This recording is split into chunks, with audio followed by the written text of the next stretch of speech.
Hello বন্ধুরা, তো চলে এসেছি তাজ কিচেনে। আর আজকে বানিয়ে দেখাবো খুব সহজ একটি মিষ্টি রেসিপি বা হালুয়া রেসিপি বলতে পারেন। সেটা যেভাবে সার্ভ করবেন তার পরিবর্তে নামটাও কিন্তু সেইভাবে চেঞ্জ হয়ে যাবে। তো স্কিপ না করে পুরোটা দেখার অনুরোধ রইল। আর আমার তো মনে হয় এটা হাতের কাছে থাকা উপকরণ দিয়েই খুব সহজে আর সবথেকে বড় তো খুব কম সময়ের মধ্যেও বানিয়ে নিতে পারেন। এটা একদমই কম সময়ের মধ্যে বানানো যায়। তো কিভাবে বানিয়েছি সেটা দেখা যাক। এটা বানানোর জন্য এখানে আমি একটি কড়া নিয়েছি, সেই কড়াটা বসিয়ে দিয়েছি গ্যাসের উপরে, দিয়ে এখানে ঘি নিয়েছি 1/4 কাপ। অবশ্যই যারা ঘি কম পছন্দ করেন সেক্ষেত্রে ঠিক এই 1 চামচ ঘি দিয়েও এই রেসিপিটা রেডি করে নিতে পারেন। তো এখানে প্রথমে কড়াটা যখন গরম হয়ে গেছে, একটা ছোট চা চামচের 1 চামচ ঘি দিয়ে দিলাম। দিয়ে এখানে কিছুটা আমন্ড নিয়েছি আর কিছুটা কিশমিশ নিয়েছি। তো কিশমিশটাকে হালকা করে ঘিয়ের মধ্যে দিয়ে ভাজা করে নেব। আর কিশমিশের পরিমাণটা কম বেশি আপনারা অবশ্যই করে নিতে পারেন। তো কিশমিশটা হালকা করে ভাজা করে নিয়েছি আর ফ্লেমটা একদমই লো রেখে ভাজা করেছি। কিশমিশ খুব সহজে পুড়ে যায়, সেজন্য খেয়াল রাখতে হবে ফ্লেমটা যেন একদম লো রেখে কিশমিশটা ভাজা করবেন।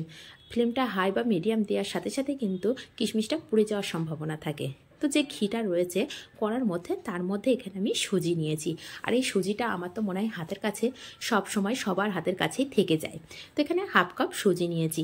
যখন খুব মিষ্টি খেতে ইচ্ছে হবে এই রেসিপিটা একবার বাড়িতে বানিয়ে দেখতে পারেন। আর এই সুজিটাকে খুব ভালো করে ভাজা করে নিচ্ছি। তো ফ্লেমটা একদমই লো রেখেই ভাজা করতে হবে। ভাজা করতে করতে দেখুন কালারটা অনেকটাই চেঞ্জ হয়ে গেছে। এখন এর মধ্যে সামান্য একটু লবণ দিয়ে দিলাম, এতে করে টেস্টটা অনেকটাই বেড়ে যাবে। তো ঠিক এইভাবে নাড়াচাড়া করতে করতে যখন কালারটা চেঞ্জ হয়ে গেছে, তখন এর মধ্যে আমি জলের ব্যবহার করব। আর এই ভাজার সময় একটু খেয়াল করবেন যেন তলার দিকে না পুড়ে যায়। পুড়ে গেলে টেস্টটাকে কিন্তু একদমই নষ্ট করে দেবে। তো এখানে আমি 1.5 কাপ জল ব্যবহার করব। তো প্রথমে আমি একসাথে 1.5 কাপ জল দেব না, এখানে আমি প্রথমে 1 কাপ জল দিয়েছি। এই 1 কাপ জল দিয়ে ভালো করে সুজিটাকে নাড়াচাড়া করে নেব। দেখুন তাও এখন সুজির মধ্যে দলাগুলো রয়েছে।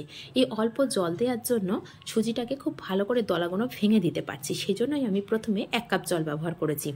আর এখানে আমি নিয়েছি 1/2 কাপ চিনি। তো চিনিটাকে আমি সম্পূর্ণই ব্যবহার করব, তো অল্প অল্প করে দিয়ে ব্যবহার করছি। তো এখানে যখন সুজিটা হালকা শুকনো হয়ে গেছে চিনি দেওয়ার পরে, তারপরে কিন্তু আরও 1/2 কাপ জল আমি এখানে ব্যবহার করেছি। যেহেতু সুজিটাকে খুব বেশি সিদ্ধ করবো না, সেই জন্য জলের পরিমাণটা অনেকটাই কম দিয়েছি। এখানে আরও একটু জল দিলে সুজিটা বেশি সিদ্ধ হয়ে যেত, সেই জন্যই আমি 1.5 কাপ জল ব্যবহার করেছি। তো সম্পূর্ণ চিনিটাকেও দিয়ে দিয়েছি, দিয়ে এইভাবে নাড়াচাড়া করে আমি শুকনো করে নেব। আর যারা কম ঘি খেতে পছন্দ করেন, এই 1 চামচ যে ঘিটা দিয়েছিলাম সেই ঘির মধ্যেই এটা কিন্তু সম্পূর্ণ রান্নাটা হয়ে যাবে। তো এখানে যে কিশমিশটাকে ভাজা করে রেখেছিলাম আর কিছুটা আমন্ড কুচি করে রেখেছিলাম সেটাকেও দিয়ে দিলাম। দিয়ে নাড়াচাড়া করে শুকনো করে নিলে হালুয়াটা কিন্তু একদম রেডি হয়ে যাবে। আর এখানে টেস্টটাকে আরও একটু বাড়ানোর জন্য যারা ঘি কম খেতে পছন্দ করেন, এইভাবে কেশর আর একটু জল দিয়ে আমি ভিজিয়ে রেখেছিলাম সেটাকে দিয়ে দিলাম। আর ঠিক এই পর্যায়ে একটু এলাচের গুঁড়ো দিয়ে নাবিয়ে নিতে পারেন। তো আর একটু শুকনো করে নাবালেই ভালো লাগবে। তো এখানে আমি তো ঘি একটু বেশি ব্যবহার করেছি, সেজন্য রান্নাটা কিন্তু আমার এখনও কমপ্লিট হয়নি। যারা কম খেতে পছন্দ করেন ঘি, তাদের ক্ষেত্রেই আমি বলে দিলাম।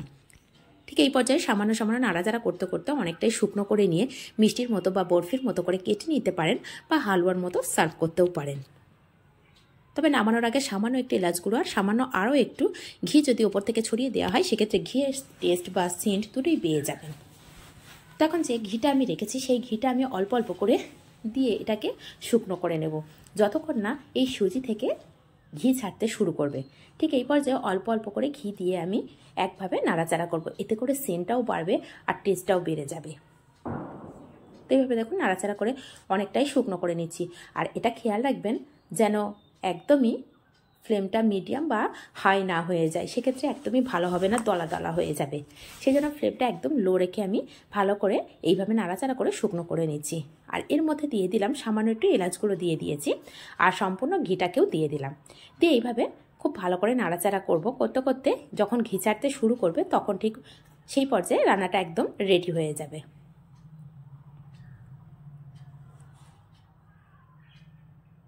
তো দেখুন এইভাবে নাড়াচাড়া করতে করতে অনেকটাই কিন্তু শুকনো হয়ে গেছে। তো এই পর্যায়ে সাইড দিয়ে খুব খেয়াল করলে দেখতে পাবেন হালকা হালকা একটা ঘি দেখা যাচ্ছে। এটা খুব বেশি কতটা বুঝতে পারছেন সেটা আমি বুঝতে পারছি না, কিন্তু একটু খেয়াল করলে বুঝতে পারবেন কড়ার সব সাইডে কিন্তু হালকা হালকা করে ঘি ছাড়তে শুরু করেছে। তো ঘিয়ের পরিমাণটা আমি যতটা ব্যবহার করেছি আপনারা চাইলে আরও বেশি ব্যবহার করতে পারেন, আর যদি কম ব্যবহার করেন সে পদ্ধতিটাও তো বলে দিলাম আপনাদেরকে। তো এবার শুকনো করে নিচ্ছি, এখনও শুকনো হয়নি। যখন একদম শুকনো হয়ে যাবে, স্প্যাচুলা থেকে ছেড়ে যাবে বা কড়াই থেকে ছেড়ে যাবে। এখন ওই সাইডে খেয়াল করলে বুঝতে পারবেন যে কড়ার থেকে কিন্তু ঘিটা বোঝা যাচ্ছে, তাহলে এখন এটা আমার পারফেক্ট হয়ে গেছে। আর সব থেকে যখন না বুঝতে পারবেন তখন হচ্ছে স্প্যাচুলা দিয়ে যে নাড়াচাড়া করছি, দেখুন স্প্যাচুলার গায়ে কিন্তু একদমই লেগে যাচ্ছে না। স্প্যাচুলা দিয়ে তুললাম, যখন রেখে দিলাম স্প্যাচুলা থেকে সম্পূর্ণ হালুয়াটা পড়ে গেল বা মিষ্টির যে পুরটা রেডি করেছি সেটা কিন্তু পড়ে গেল। তখনই বুঝে নিতে হবে যেটা পারফেক্ট হয়ে গেছে।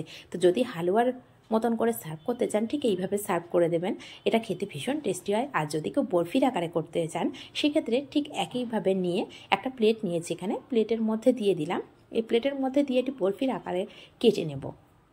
তো যে কোনো শেপে কাটতে পারেন, কেউ বরফির আকারেও কাটতে পারেন, কেউ চৌকো আকারে, যা যেটা পছন্দ সেই শেপে কেটে নেবেন। তো এইভাবে, তবে গরম অবস্থায় থাকাতেই কেটে নেবেন, তাহলে কিন্তু খুব সুন্দর হবে। অনেক সময় শক্ত হয়ে যায় একটু, যেহেতু আমি জলের পরিমাণটা কিন্তু খুব কম দিয়েই রান্নাটা করেছি, সেই জন্য হালকা একটু শক্ত শক্ত থাকবে। এটা খেতে ভীষণ টেস্টি হয়। আর যদি এর মধ্যে জলের পরিমাণটা বেশি হয় সেক্ষেত্রে একটু নরম নরম হয়, সেক্ষেত্রে খেতে অতটা টেস্ট হয় না। সেই জন্য চেষ্টা করবেন ঠিক একইভাবে রান্নাটা করতে। তাহলে কেমন হলো রেসিপিটা?